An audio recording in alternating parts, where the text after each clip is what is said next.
Good morning student. आज हम देखेंगे केमिकल काइनेटिक्स का सबसे इम्पॉर्टेंट क्वेश्चन जिसके चांसेस होते हैं 75%। A first order reaction is 25% complete in 40 minutes. इसका मीनिंग ये बताया है कि मान लिया कोई भी रिएक्शन, मान लिया रिएक्टेंट है और यहाँ पे प्रोडक्ट है, वो कंप्लीट हो रहा है 25%, ओनली 25% हो रहा है और जिसका टाइम लग रहा है केवल 40 मिनट, केवल 40 मिनट लग रहा है। तो इसको हम कैसे कंप्लीट करेंगे, तो मैं एक सिंपल ट्रिक से बताता हूँ। सबसे पहले तो इसमें देखना बेटा हमें कि कौन सा ऑर्डर दिया है। इसमें फर्स्ट ऑर्डर दिया है, तो फर्स्ट ऑर्डर के लिए हमारे पास एक इक्वेशन होती है K is equal to 2.303 upon T log और A upon A minus X. ठीक है, ए किसको प्रेजेंट कर रहा है? ए हमारा इनिशियल कंसंट्रेशन को प्रेजेंट कर रहा है। ए जो है वो इनिशियल कंसंट्रेशन को प्रेजेंट कर रहा है। जो इनिशियल कंसंट्रेशन होगी आपकी वो 100 होगी। ठीक है, अब ए माइनस एक्स किसको प्रेजेंट कर रहा है? ये हमारे कर रहा है फाइनल कंसंट्रेशन को रिप्रेजेंट कर रहा है। ठीक है, तो अगर हम देखें फाइनल कंसंट्रेशन हमारी कितनी होगी, अगर ये पूछे बोला है उसने 25% कंप्लीट हो रही है, तो इसका मीनिंग है कि 100 में से हम 25 को माइनस कर देंगे तो हमारे पास कितना होगा? 75। ठीक है, तो इसकी वैल्यू हमारे पास आएगी के इज इक्वल टू 2.303।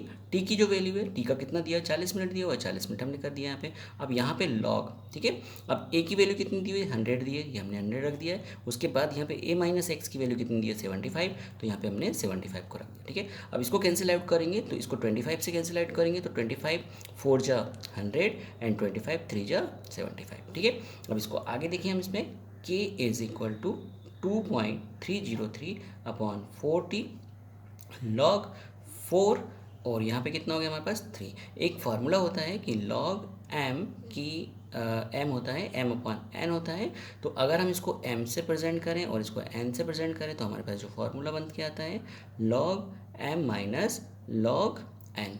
ठीक, अब इसको सॉल्व करेंगे हम तो कैसा हो जाएगा हमारे पास? के इज इक्वल टू 2.303 अपॉन 40 और लॉग, अब ये वाले फार्मूला हमने इसमें पुट किया, एम बाई एन को हम माइनस में कर सकते हैं, एम माइनस एन से कर सकते हैं, तो लॉग 4 माइनस लॉग 3। ठीक है, अब यहाँ पे थोड़ी सी प्रॉब्लम जाती है कि भाई हम log 4 का मान कैसे निकालें, कि log 4 की वैल्यू कैसे निकालें। तो इसमें बहुत सिंपल से हमारे पास अगर हम देखें इसको तो log 2 की पावर 2 कर सकते हैं। तो वही हमारे पास एक फार्मूला होता है कि log अगर हमारे पास m की पावर n आती है तो n आगे आ जाता है और log m इस टाइप से शो करता है। ठीक है, तो उसी टाइप से हम इसमें भी ऐसे ही करेंगे। तो हमारे पास क्या होगा? 2 log और कितना होगा? 2 हो जाएगा। ठीक है, ये 2 जो हमारे पास क्या होगा? सामने चला जाएगा। तो अब हम इसको देखेंगे तो 2 जो हमारे पास है यहाँ पे आ सकता है, हमारे पास क्या आ सकता है? यहाँ पे 2 सामने हो गया, अब ये लॉ हो गया। अब लॉग 2 की वैल्यू जो होती है वो 0.301 होती है माइनस। ठीक है, अब इसको वैसा का वैसे हम सॉल्व करें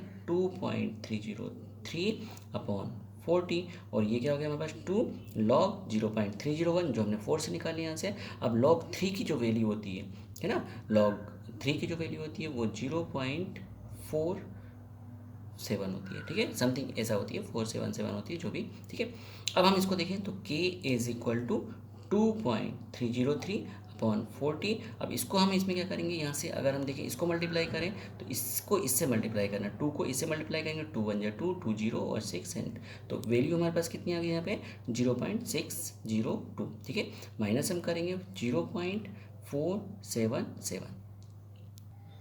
हाँ, तो ये जो हमारा आंसर आएगा इसका 0.225, इसको माइनस करने पे बेटा ये आएगा हमारे पास। और इसको सॉल्व जब हम करेंगे, आप अपने हिसाब से सॉल्व कर सकते हो, तो k इज इक्वल टू 0.029 होगा। ठीक है, अब क्या होगा जब हम सेकेंड इसमें देखेंगे तो इसमें हमारे पास पूछा गया है, नेक्स्ट वाले में पूछा गया है यहाँ पे कि in what time will the reaction be 80% complete.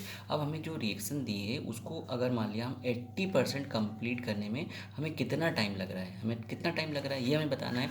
तो हम क्या करेंगे, वही हमारे पास फर्स्ट ऑर्डर की रिएक्शन होगी k is equal to 2.303 upon t और लॉग हमारे पास क्या होगा? वही a upon A minus x हो गया। ठीक है, अब इसको हम देखेंगे तो ये यहाँ पे हमारे पास जो k की वैल्यू है यहाँ पे होगा, t निकालना है तो हम इसको क्रॉस कर लेंगे। यहाँ पे t इज इक्वल टू क्या हो जाएगा? 2.303 अपॉन के हो जाएगा और यहाँ पे लॉग हो जाएगा और ये ए की वैल्यू कितनी होगी 100 हो गई। ठीक है, अब कितने बोला है 80% बोला, मतलब 80 को डिवाइड माइनस कर देंगे अपन तो कितना बचेगा हमारे पास 100 माइनस 80 मतलब 20 हो गया यहाँ पे। ठीक है, अगर हम इसको क्रॉस आउट करेंगे तो कितना होगा 20 बन जाए 20 और 25 जब 100 हो गया ये। ठीक है, तो अब हमारे देखेंगे तो t इज इक्वल टू 2.303। अब हम देखो के की वैल्यू जो हमने निकाली है, के की वैल्यू के की वैल्यू हमारे पास होगी 0.0129। ठीक है, इंटू अब लॉग हो गया हमारे पास ये लॉग। ठीक है, अब 1 तो हो गया नीचे, इसका तो कोई मतलब नहीं है, तो यहाँ पे हमारे पास क्या होगा log 5। ठीक है, चलो इसको हम देखेंगे तो ये 2.303 अपॉन 0.0129 और लॉग जो 5 की वैल्यू होगी log 5 की होगी 0.698। ठीक है, अब इसके अकॉर्डिंग हम सॉल्व करेंगे इसको। तो जब हम देखेंगे t is equal to 2.303 upon 0.0129 जो हमारे पास k की वैल्यू है इंटू log 5 की वैल्यू 0.698, जब इसको हम सॉल्व करते हैं तो हमारे पास जो वैल्यू आएगी t is equal to 124.611 minutes, मतलब इतने मिनट्स में, मतलब जो 80% रिएक्शन होगी वो इतने मिनट्स में कंप्लीट होगी और जो हमारे पास 25% का हम अगर कैलकुलेट करते हैं वैल्यू रेट कांस्टेंट की तो हमारे पास इस टाइप से हम रेट कांस्टेंट के निकालते हैं। तो कोई भी रिएक्शन जो होती है सिंपल वे में होती है कि रिएक्टेंट कन्वर्ट टू प्रोडक्ट, बस आपको ये याद रखना है कि वो कितना परसेंट पूछ रहा है। अगर वो मान लिया 99% पूछा है तो इसका मतलब क्या हुआ कि 100 में से हम 99 को माइनस कर देंगे, मतलब 1 बचेगा, है ना। उसी टाइप से अगर वो 90% पूछता है तो हम क्या करेंगे, उसका 10% आ जाएगा हमारे पास। तो के की वैल्यू और टी की वैल्यू निकालने के लिए ये बहुत सिंपल ट्रिक है जिसके लिए आप इसको यूज़ कर सकते हो। Thank you.